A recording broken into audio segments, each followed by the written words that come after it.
पंजाब के कोने कोने से आए हुए सभी सरपंच भाइयों बहनों, आप सब लोगों को मेरा नमस्कार, सबको मेरा प्रणाम, सत श्री अकाल। वाहेगुरु जी का खालसा, वाहेगुरु जी की फतेह। सबसे पहले आज इस शपथ ग्रहण समारोह में सौ चुक समागम में आप सब लोगों का, जितने पंजाब के कोने कोने से सरपंच आए हुए हैं, उनका मैं तहे दिल से स्वागत करता हूं। आप में से बहुत सारे लोग अपने अपने परिवारों के साथ आए हैं। आपके सभी परिवारों के सदस्यों का भी मैं आज इस समागम में तहे दिल से स्वागत करता हूं। आप लोगों को मैं बहुत बहुत बधाई देता हूं कि आपके गांव के लोगों ने आपके ऊपर भरोसा जताया और आप लोगों को अपने गांव की जिम्मेदारी सौंपी है। आज यहां से शपथ लेने के बाद, सौं चुकने के बाद आप अपने अपने गांव में जाओगे और अपना काम शुरू करोगे। मुझे बताया गया है कि लगभग 13 - 13,500 सरपंच पूरे पंजाब में चुने गए हैं। उनमें से 10,000 सरपंच आज यहां पे शपथ ग्रहण के लिए आए हैं। बाकी 3,019 जिलों से 4 जिलों के सरपंच, क्योंकि बाई इलेक्शन है उसकी वजह से आज यहां नहीं आ पाए। उनका शपथ ग्रहण बाई इलेक्शन के बाद 24 नवंबर के बाद होगा। और जो पंच चुने गए हैं, लगभग 81,000 पंच जो चुने गए हैं, उनका भी शपथ ग्रहण समारोह उसके बाई इलेक्शन के बाद होगा।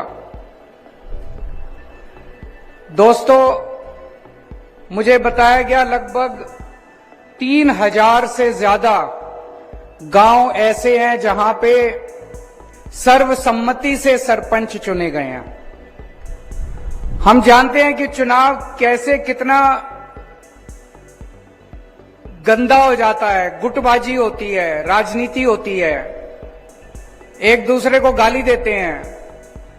लेकिन जिन गांवों के अंदर लोगों ने मिलके बिना गुटबाजी के, बिना पार्टीबाजी के, बिना गाली गलौज के, सारे गांवों ने मिलके एक आदमी को सरपंच चुन लिया, उन सभी गांव वालों को भी मैं बधाई देना चाहता हूं कि उन्होंने इतने प्यार और मोहब्बत से और शांतिपूर्वक तरीके से अपना सरपंच चुन लिया।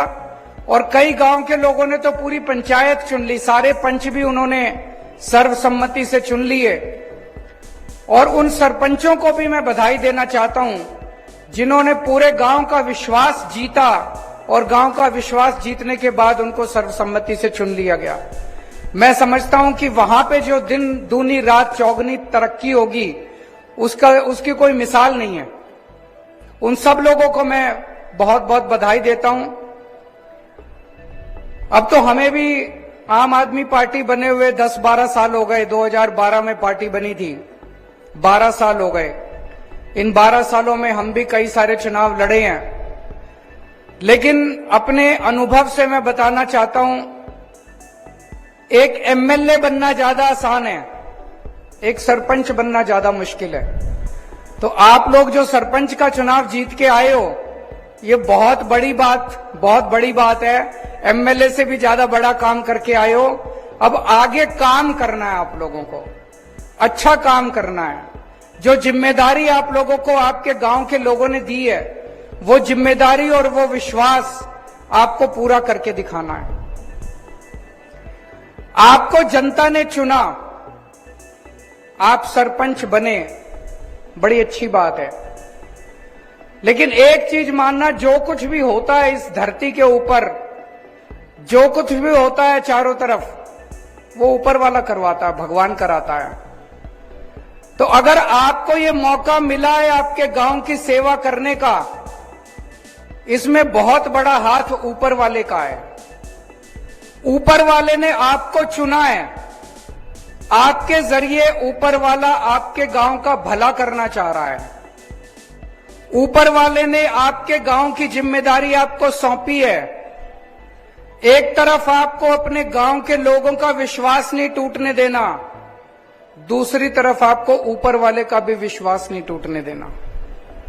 अगर आपने बेईमानी की, ईमानदारी से काम करना, ईमानदारी से काम करके किसी पे एहसान नहीं करोगे, अपने ऊपर एहसान करोगे, बेईमानी करोगे, जनता भी जूते मारेगी, जेल भी जाओगे, और बेईमानी करोगे, ऊपर वाले की अदालत में कोई माफी नहीं है, ऊपर वाला सब देख रहा है।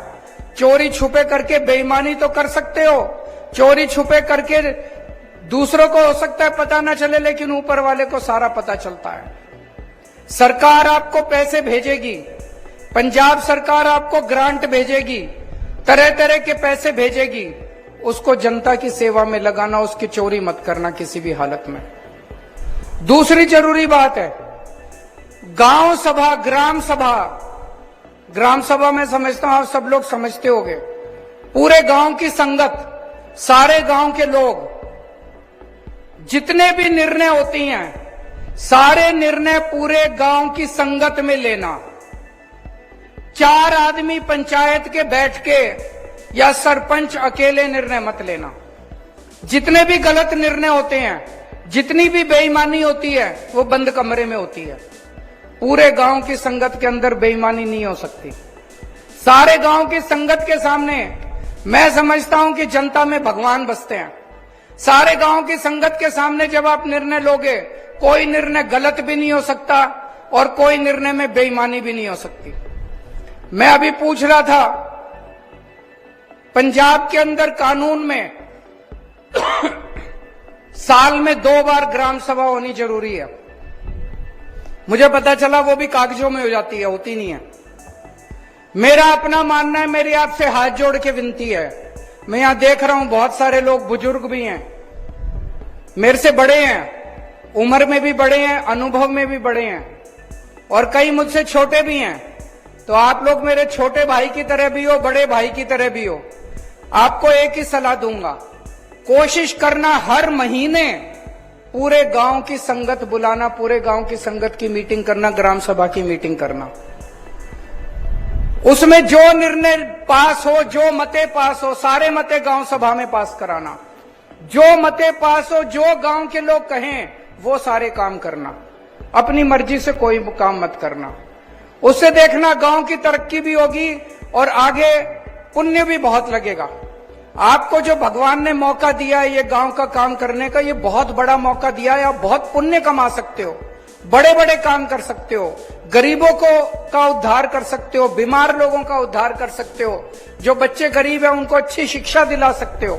बहुत बड़े बड़े, बहुत अच्छे अच्छे काम आप कर सकते हो। बहुत सारा काम ऐसे होते हैं जो हम फिजूल खर्ची कर देते हैं, जिसकी गांव को जरूरत नहीं है। जैसे गांव के बारे में तो मैं ज्यादा नहीं जानता, लेकिन शहरों में, दिल्ली में हम देखते हैं कई बार नीचे के लेवल पे कई अफसर जो हैं, जेई कुछ, वो क्या करते हैं, एक ही फुटपाथ तोड़ तोड़ के दोबारा बनाते रहते हैं। अगर आप ये वीडियो YouTube पर देख रहे हैं तो हमारे चैनल को सब्सक्राइब करें और बेल आइकन को दबाना ना भूलें। अगर आप Facebook पर ये वीडियो देख रहे हैं तो हमारे पेज को लाइक करें।